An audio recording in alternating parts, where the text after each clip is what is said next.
இயேசு கிறிஸ்துவின் இனிய நாமத்தில் வாழ்த்துக்கள். இந்த நாளிலும் லூக்கா எழுதின சுவிசேஷம் 14வது அதிகாரம் 25வது வசனத்திலிருந்து கடைசி வரையிலும் நாம் தியானிக்கப் போகிறோம். பின்பு அநேக ஜனங்கள் அவரோட கூட பிரயாணமாய் போகே அவர்களிடமாய் அவர் திரும்பி பார்த்து, யாதொருவன் என்னிடத்தில் வந்து தன் தகப்பனையும் தாயையும் மனைவியையும் பிள்ளைகளையும் சகோதரனையும் சகோதரிகளையும் தன் ஜீவனையும் வெறுக்காவிட்டால் எனக்கு சீஷனாயிருக்க மாட்டான் என்று சொல்லி ஆண்டவர் அங்கே ஒரு அருமையான போதனையை கொடுக்கிறதை நாம் பார்க்கிறோம்.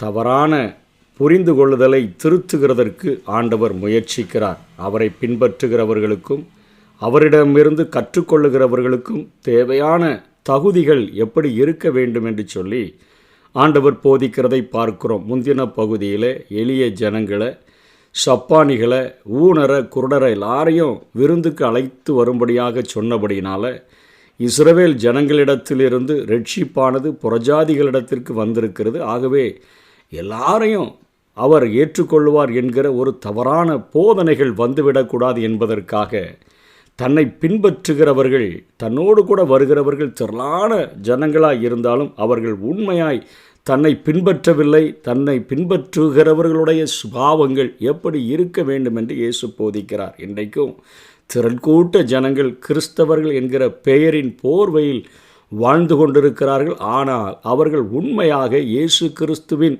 போதனையின்படி அவரை பின்பற்றுகிறார்களா என்பது சந்தேகத்திற்குரிய ஒரு காரியமாகவே இருக்கிறது.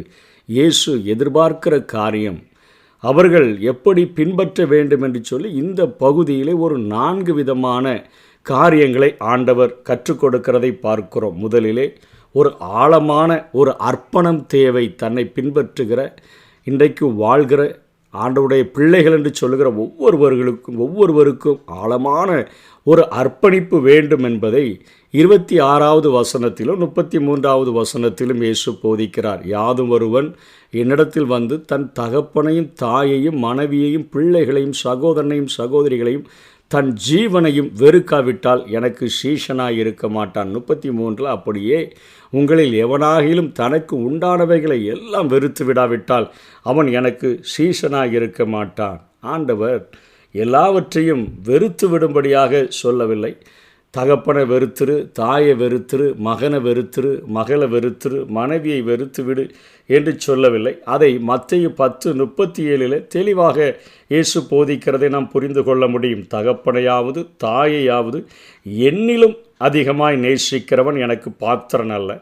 மகனையாவது மகளையாவது என்னிலும் அதிகமாய் நேசிக்கிறவன் எனக்கு பாத்திரன் அல்ல. முதலாவது கிறிஸ்துவை அதிகமாக நாம் நேசிக்க வேண்டும். கிறிஸ்துவை பின்பற்றுகிறேன் என்று சொல்லுகிற கிறிஸ்தவர்கள் இயேசுவை முதலாவது அதிகமாக நேசிக்க வேண்டும். அடுத்து மற்றவர்களை நேசிக்க வேண்டும். சமயம் கிடைத்தால் அல்லது கிடைக்காவிட்டால் நம் கடைசியில் தான் நம்மை நேசிக்கிறவர்களாக இருக்க வேண்டும். அதாவது சுயம் என்பது கடைசியில் தான் இருக்கணும். நமக்கு நம்மை நேசிக்கலாம், இல்லைனா இல்லவே இல்லை அப்படிங்கிற கருத்துக்களைத்தான் இங்கே இயேசு பேசுகிறார். உறவுகளையும் உடைமைகளையும் அவரை விட அதிகமாக நேசிக்கக்கூடாது என்கிற காரியத்தை ஆண்டவர் கற்றுக் கொடுக்கிறதை நாம் பார்க்கிறோம்.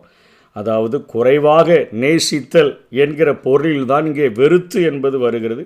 சீஷர்கள் உண்மையில் யாரையும் வெறுத்து விடக்கூடாது என்பதிலே மத்தேயு 5ஆம் அதிகாரம் 43 46 வரையிலும் இயேசு கிறிஸ்து மலை பிரசங்கத்திலே போதித்த காரியங்களை நாம் தெளிவாக அறிந்திருக்கிறோம்.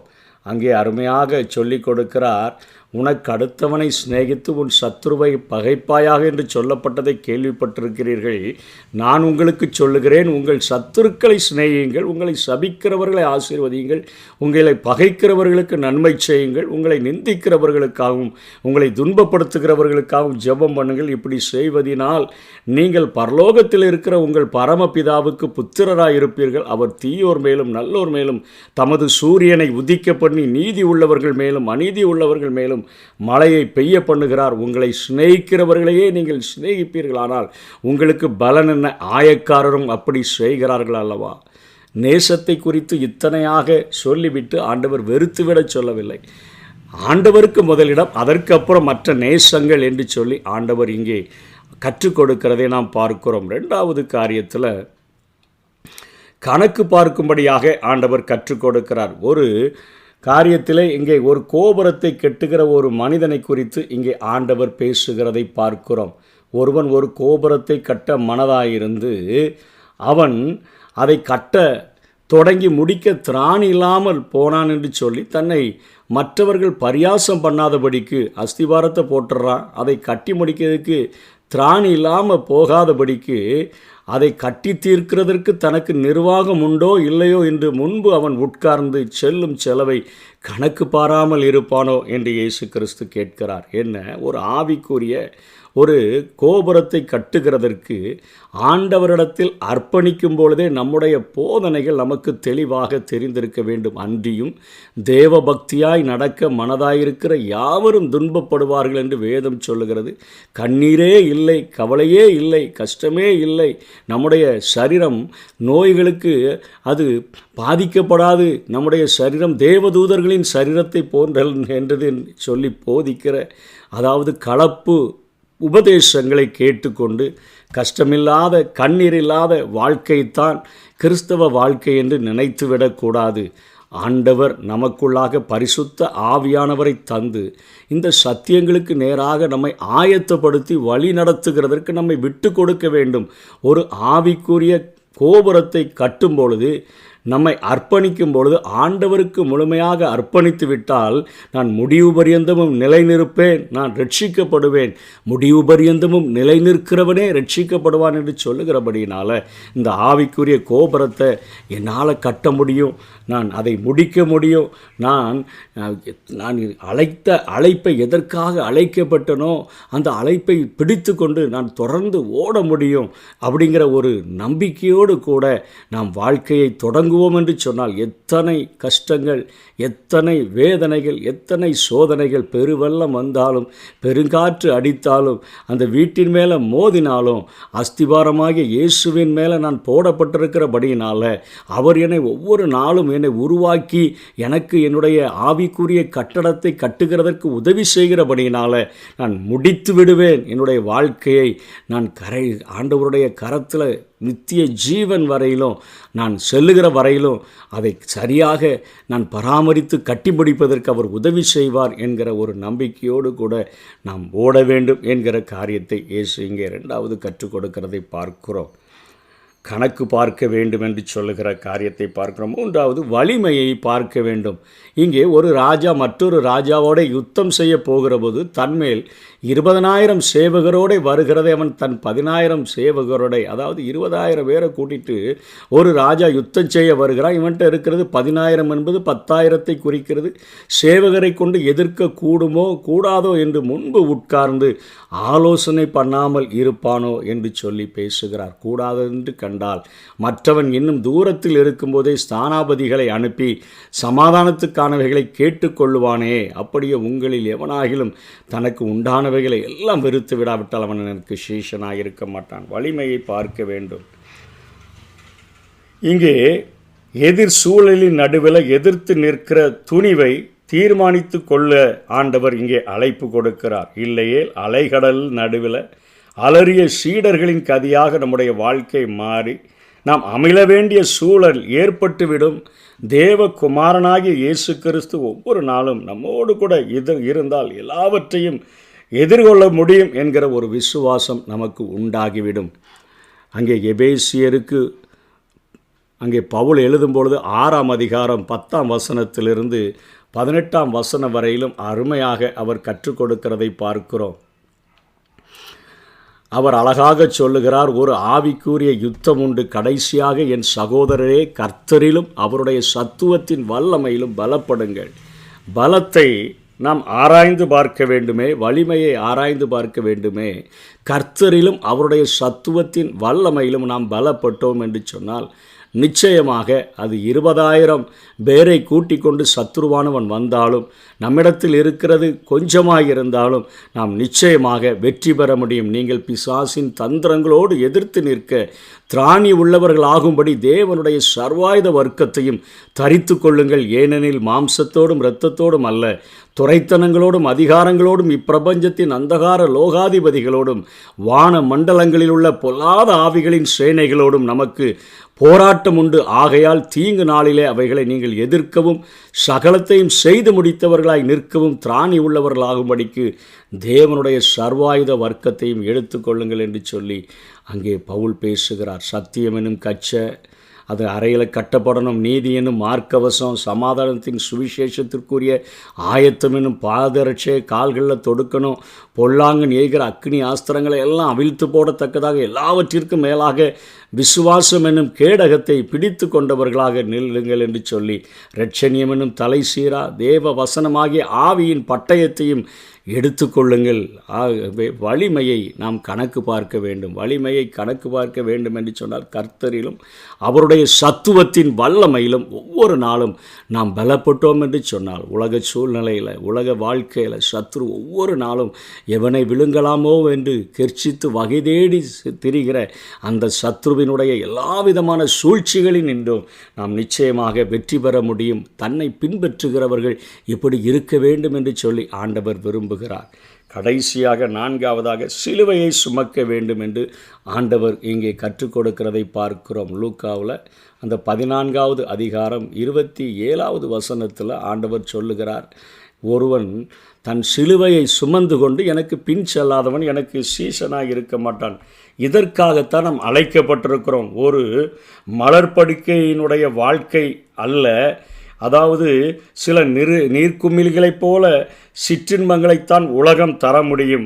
கிறிஸ்து தர விரும்புவது நம்முடைய வங்கி கணக்கல்ல, வேலை உத்தரவாதம் அல்ல, நம்முடைய தூதர்களுடைய வாழ்க்கை அல்ல. அது ஒரு சிலுவை. அதை கிறிஸ்துவின் சிலுவை அல்ல, அவரவர்களுக்கு ஆண்டவர் கொடுக்கிற சிலுவை. எதற்கு சிலுவையை சுமக்கணும்? இயேசு கிறிஸ்து எதற்காக சிலுவையை சுமந்து சென்றார்? அன்றைக்கு ரோமர்களுடைய சட்டத்தில் ஒவ்வொருவரும் சிலுவையை சுமந்து சென்றார்கள். எதற்காக? அந்த சிலுவையில் அறையப்படுகிறதற்காகத்தான் அவர்கள் சிலுவையை சுமந்து சென்றார்கள். அதே போல் அனுதினமும் நம்முடைய சிலுவையை நாம் எடுத்து செல்வது அந்த சிலுவையில் நாம் அறையப்படுகிறதற்காக. நாம் சிலுவையில் நம்முடைய மனசும் மாம்சமும் விரும்பினவைகளை செய்யாதபடிக்கு நாம் சிலுவையில் அறையப்படுகிறதற்காக, நான் சிலுவையில் அறையப்பட்டிருக்கிறேன் என்கிற ஒரு காரியத்தை நாம் பெற்றுக்கொண்டால்தான் நாம் முடிசூட்டப்பட முடியும். அதற்கு நாம் சீஷனாக நாம் நம்மை தயார்படுத்த வேண்டும். சீஷன் என்று சொன்னால் மாணவன், அவரிடத்தில் கற்றுக்கொள்ளுகிறவர்கள். ஆழமாக இங்கே போதித்து கற்றுக் கொடுக்கிறார்.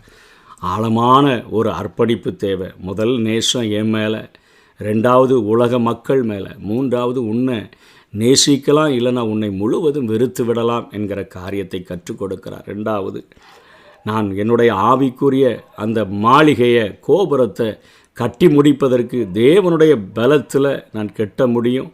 அவர் என்னோடு கூட ஒவ்வொரு நாளும் அவர் எனக்கு பலத்தை தந்தால் நான் நிச்சயமாக அந்த ஆவிக்குரிய மாளிகையை எவ்வளோ பிரச்சனைகள் போராட்டங்கள் வந்தாலும் அது மற்றவர்கள் ஏளனப்படுத்தாதபடிக்கு ஆவியில் ஆரம்பம் பண்ணிட்டு நான் மாம்சத்தில் முடிவு பெற மாட்டேன், முற்றிலுமாக அதை கட்டி முடிப்பேன் என்கிற ஒரு தீர்மானத்தோடு கூட அர்ப்பணித்து அதை கணக்கு பார்த்து ஆண்டவரிடத்தில் தன்னை பிரதிஷ்டை செய்து கொள்ள வேண்டும். மூன்றாவது, வலிமையை பார்க்க வேண்டும். கர்த்தரிலும் அவருடைய சத்துவத்தின் வல்லமையிலும் ஒவ்வொரு நாளும் பலப்பட்டாதான் நமக்கு மேலே வருகிற வெள்ளம் போல வருகிற சத்துருவை நாம் மேற்கொள்ள முடியும்.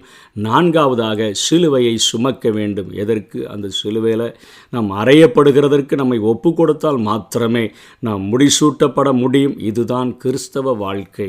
இன்றைக்கு கலப்புகள் நிறைந்த அநேக காரியங்கள், சுவிசேஷங்கள் என்கிற பெயரில் அறிவிக்கப்படுகின்றன. கண்ணீர் இல்லாத வாழ்க்கை, கவலை இல்லாத வாழ்க்கை, நோயில்லாத வாழ்க்கை, பிரச்சனை இல்லாத வாழ்க்கை என்று சொல்லி மக்களை இந்த உலக வாழ்க்கையில் திருப்திப்படுத்தும்படியாக அநேக போதனைகள் கொடுக்கப்படுகின்றன. ஆனால் திருத்துவத்தின் இரண்டாவது நபராகிய இயேசு கிறிஸ்து தன்னிடத்தில் திரளான ஜனங்கள் பின் செல்கிறதை பார்த்துட்டு இவர்கள் உண்மையாக தன்னை பின்பற்றவில்லை, தன்னை பின்பற்றுகிறவர்கள் எப்படி இருக்க வேண்டும் என்கிற ஒரு நல்ல ஒரு குவாலிட்டியான ஒரு வாழ்க்கையை அவர்கள் வாழ்கிறவர்களாக, தேவனுக்கு பிரியமுள்ள வாழ்க்கையை வாழ்கிறவர்களாக அவர்கள் இருக்க வேண்டும் என்று கற்றுக் கொடுக்கிறதை நாம் பார்க்கிறோம். அதனைத் தொடர்ந்து கடைசியாக 34-35 சொல்லுகிறார், உப்பு நல்லது தான், உப்பு சாரமற்று போனால் எதினால் சாரமாக்கப்படும். அதாவது இந்த 4 விதமான ஒரு குணாதிசையை பெற்றவன்தான் ஒரு உப்பை போன்று இந்த உலகத்தில் அவன் இருக்க முடியும். அவன் அப்படிப்பட்ட ஒரு வாழ்க்கை வாழவில்லை என்று சொன்னால், வெறும் பெயர் கிறிஸ்தவன் என்று சொல்லி அவன் வாழ்ந்தான் என்று சொன்னால், அவனுடைய வாழ்க்கை இந்த பூமியில் வேஸ்ட் என்று சொல்லுகிறார். நிலத்துக்காயிலும் எருவுக்காயிலும் உதவாது, ஒரு உரத்துக்கு கூட போட முடியாது என்று சொல்கிறார். அதை வெளியே கொட்டி போடுவார்கள். கேட்கிறதற்கு காதுள்ளவன் கேட்க கடவன். ஆழமான அர்ப்பணிப்போடு கூட கணக்கு பார்க்கிற வாழ்க்கை வாழ்கிறவர்களாக, வலிமையை கணக்கு பார்க்கிறவர்களாக வாழ்கிறவர்களாக, சிலுவையை சுமக்கிறவர்களாக நம்மை அர்ப்பணிப்போம். நித்திய ஜீவனை பெற்றுக்கொள்வோம். கர்த்தர் தாமே நம்மை ஆசீர்வதிப்பாராக. ஆமென். எத்தனை இன்னல்கள் என் வாழ்வில் வந்தாலும் உம்மை பிரியேனையா. எத்தனை இன்னல்கள் என் வாழ்வில் வந்தாலும் உம்மை பிரியேனையா. ரத்தமே சிந்தி சாட்சியாய் வாழ்வேன், நிச்சயம் நிச்சயமே. ரத்தமே சிந்தி சாட்சியாய் வாழ்வேன், நிச்சயம் நிச்சயமே.